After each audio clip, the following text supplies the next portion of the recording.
नमस्कार शेतकरी बंधूंनो, गेल्या 2 ते 3 वर्षापासून बुलढाणा जिल्ह्यामध्ये मक्का पिकाची लागवड वाढत आहे.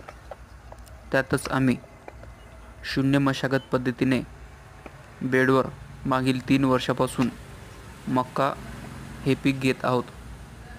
मक्का पीक घेताना यामध्ये दरवर्षी पडणारी लष्करी आणि तिचं नियंत्रण यासाठी आम्ही मेटारायझियम या जैविक कीटकनाशकाचा उपयोग मायक्रो स्प्रिंकलरद्वारे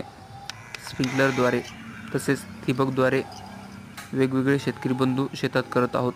आणि जिथे ह्या सुविधा उपलब्ध नाहीत तिथे बिस्लरीमध्ये औषधी भरून प्रत्येक पोंग्यामध्ये 2-2, 3-3 मिली ही औषधी टाकत आहोत.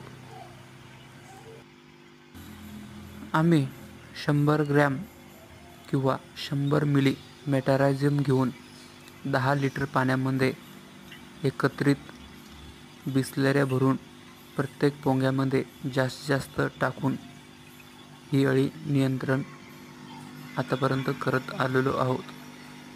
विशेष म्हणजे मक्का पिकातील अळी नियंत्रण करण्यासाठी सुरुवातीपासूनच मेटारायझियम वापरल्यास अळीचा प्रादुर्भाव खूप कमी होतो. आणि जर प्रादुर्भाव जास्त झाल्यास तर आपल्याला रासायनिकचीच गरज पडते. त्या हिशोबानं आमचे दरवर्षी नियोजन असते.